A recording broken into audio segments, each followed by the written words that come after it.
certainly is, and I'm in a position where I can do what I want. And so we're going to rip these people a new one, I'll tell you.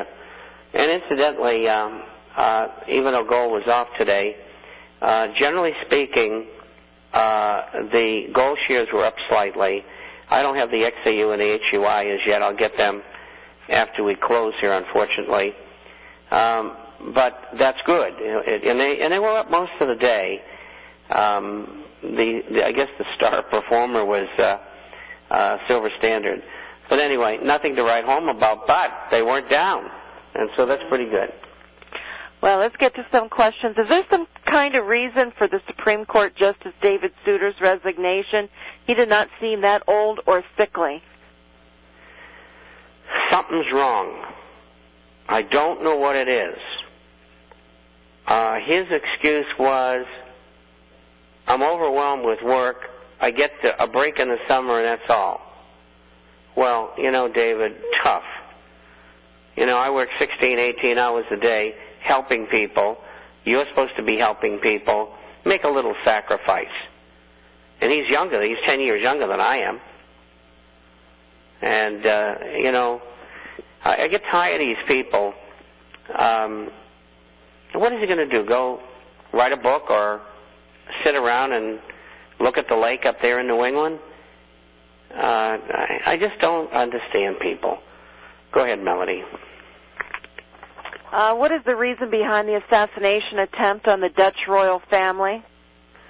There's people over in Holland, evidently, that understand that they're key members of the black nobility, and they're evil, and he wanted to probably liquidate them, and he should have found a better way if he wanted to be successful. He's dead, and several other innocent people are. And, but, you know, good ideas always don't work well.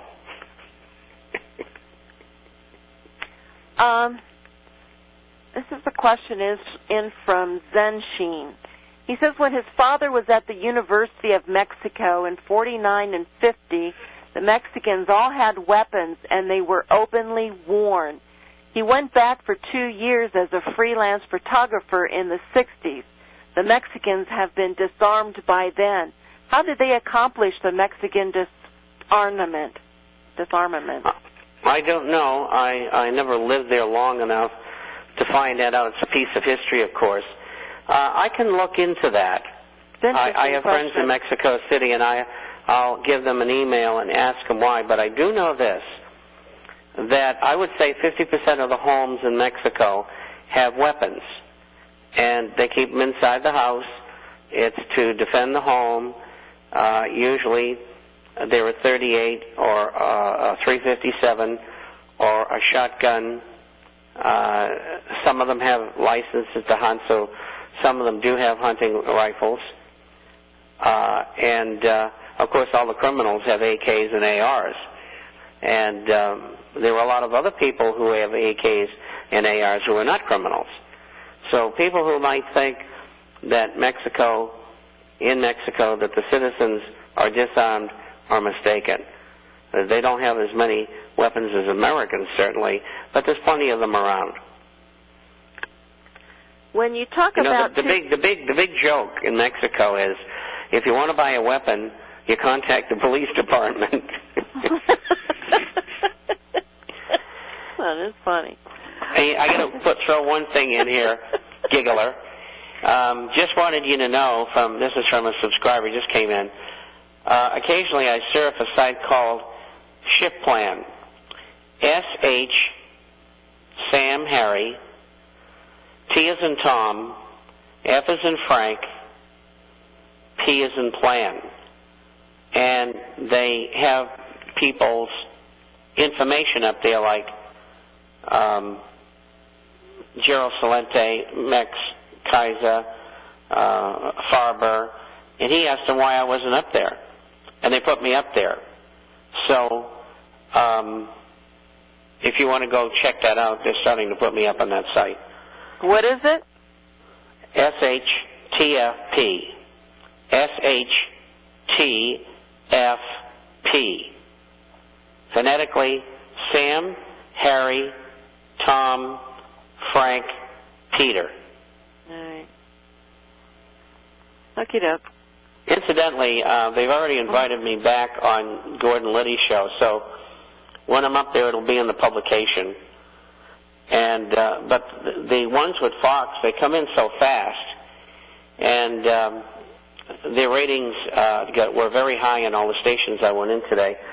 So that means that after I do another group over the next couple of weeks, if they're that good, again, they'll probably hook me up with one of their dragons on there, Limbaugh, Hannity, O'Reilly, and we'll go head to head, and then they'll know they've been in a street fight. When you talk about $2,000 to $3,000 gold, is that COMEX gold or physical gold? Well, there's only usually $5 or $10 difference, so it doesn't make any difference. The thing is, hopefully, that the COMEX gold available for delivery will be wiped out. And if it is, it'll either have to be replaced, probably by the U.S. government, or, if they have any, or they'll have to stop guaranteeing delivery and saying, look, you can gamble in these contracts, but you can't get delivery. And they may do that. So we don't know what form it's going to take, but as of yesterday, about 50% of the gold eligible could have been taken out. Now, whether they settle for cash today, I don't know. We will find out in the next couple of days, and we'll find out how much has been taken down. I might even know tonight. I don't know. You know, we spend 18 hours a day here working. I mean, why not stay up all night? Can you please tell, this is Tony and Marianne, what the swine flu has to do with gold or the market? First of all, an event like the swine flu should negatively affect the market because it would never negatively affect the economy. And that would make the market go down. That's why they manipulated it up in the last several days. And have been manipulating it since it was 6,600 on the Dow to the upside. They planned this months ago, years ago. I mean, this is a U.S. government operation. I mean, this flu is less virulent than 75% of the flus out there. And this is a trial period. What they're doing is seeing what the public reaction is. Can they get everybody to take injections of these shots to keep from getting the flu? Roche, Gilead, Donald Rumsfeld is on the money chain there. And the insiders are probably long Gilead and Roche, because they knew what's going to happen ahead of time. I mean, the whole thing is sordid, but it's a method to see how they can manipulate people. Down the line, I think that they probably will use a biochemical attack against the American public, they being the powers behind government. And if they do that, believe me, they're not going to hurt anybody anywhere. The whole country will converge on Washington and rip their throats out. And they've sadly miscalculated. But they're going along just like they're going to be able to control people, and they're not going to be able to do it. And they've gone for the whole thing this time, and it's going to cost them their lives. And they listen to every one of your programs, Melody, and every program that I'm on. And we discussed this in depth this morning when I was on with Alex Jones. And this is what this is headed. The whole thing is a scam. Period. Understanding that this is a scam, my question is, what type of an impact does it have on economics, on the economies? Because, I mean, you have, or is it not true that they're shutting just about all of Mexico down? I mean, even though this is a scam, it has to have some sort of a dollar impact, a financial impact on various industries, not just positives for the pharmaceuticals, but it should have some negatives also. Big time. But, you know, in Mexico, the schools are closed. In Mexico, which is Mexico City, they have cut assemblages. This weekend they'll have soccer games, but no one will attend except the players.